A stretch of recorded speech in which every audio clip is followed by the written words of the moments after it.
All right, let me ask you something. What if I told you that your success in life has less to do with how, book smart you are, and a whole lot more to do with how well you can understand yourself and other people? Today, we're going to dive into a concept that's totally changed the game when it comes to understanding success: emotional intelligence. So think about it. For decades, we've all kind of been told that a high IQ is the golden ticket, right? But is that really the whole story? What if the real key to a fulfilling life isn't about solving complex equations, but about navigating the super complex world of human emotion? What is it that really separates the good from the great? Well, the answer, a lot of people argue, is emotional intelligence. I mean, at its core, it's just the ability to notice what you and others are feeling, figure out what those feelings actually mean, and then, use that info to guide what you do next. Just think about the best boss or leader you've ever had. I'll bet they weren't just brilliant, were they? No, they were probably also empathetic, self aware, and just great at keeping the team's spirits up. That is EI in action. So, where did this whole game changing idea even come from? It's actually got a really fascinating history. It's a journey that takes us from a quiet little corner of academia all the way to the cover of magazines and into the heart of corporate training programs. Let's trace that path. Okay, so the story really starts way back in the 1920s with this early concept called social intelligence. But it was just kind of a whisper. The idea didn't really get its famous name until 1990, thanks to two psychologists, Salovey and Mayer. And then, in 1995, a journalist named Daniel Goleman writes a book that just blows the whole thing wide open. He turned that academic whisper into a roar, and suddenly, EI was a buzzword everywhere, from Wall Street to Silicon Valley. But here's where it gets really interesting. Not all EI is the same. That one term actually covers a few different and sometimes competing ideas about what emotional intelligence really is. So let's break down what you could call the three main flavors of EI. All right, first up, we can split EI into two big buckets. Think of it this way. Intrapersonal intelligence, that's your internal compass. It's all about navigating your own thoughts and feelings. And then there's interpersonal intelligence, which is like your social radar, helping you understand and connect with everyone else. And you absolutely need both to get through the world, right? Now, check this out, because this is where the experts themselves don't totally agree. There are three big models for what EI actually is. The ability model says it's a straight-up cognitive skill, like being good at math. The mixed model says, hang on, it's a blend of learned skills and personality.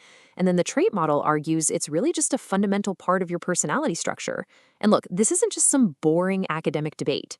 It has huge real-world implications because it changes how we try to teach it. Are we trying to train a skill or nurture a personality trait? Or maybe both?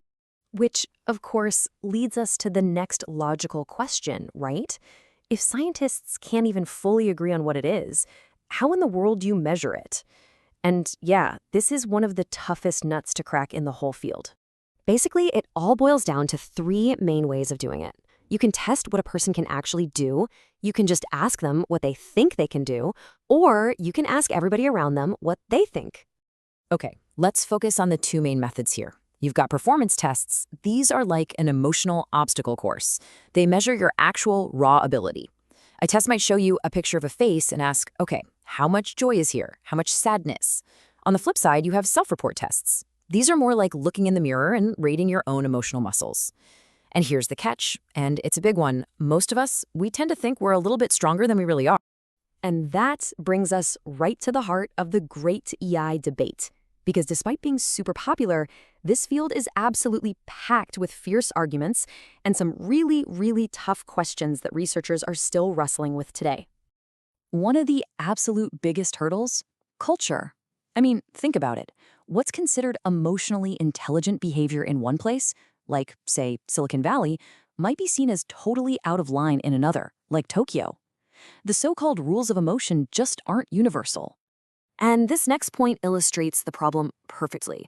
The idea is that assertive communication, well, that might be seen as great leadership in one culture, but it could come across as disrespectful in another culture that values humility more.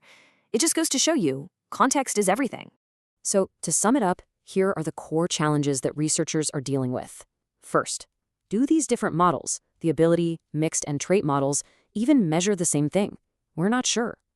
Second, How on earth do you make a test that works for everyone? One that isn't biased towards a specific culture's rules? And then there's the big one. Does EI actually predict success any better than just combining someone's IQ with their core personality traits? Honestly, the jury is still very much out on that. Okay, so with all these debates and challenges, you might be sitting there wondering, so is EI just a bunch of hype? Is it just a fad? But here's the thing. When we take a step back from all the academic arguments and just look at the real world, the importance of emotional intelligence becomes crystal clear. I mean, just think about the modern workplace. It's all about teamwork, right? And you just can't have good teamwork without emotional intelligence. Or think about our schools. We're finally realizing that teaching kids empathy is just as important as teaching them algebra. In health, especially mental health, understanding your own emotions is step one for building resilience. And in our personal lives, come on, it's the glue that holds our most important relationships together. So what's the common thread through all of that? It's this. Emotional intelligence is not just some soft skill. It's a fundamental human ability. It's what allows us to connect with each other, to adapt, and to thrive in a world that, when you boil it all down, is all about people. And that leaves us with one last big idea to chew on. In an age of AI, where machines are getting smarter and smarter and handling more of our analytical work, could it be that our ability to understand and manage emotions, that uniquely human intelligence, is actually becoming the single most valuable skill we have? It's definitely something to think about.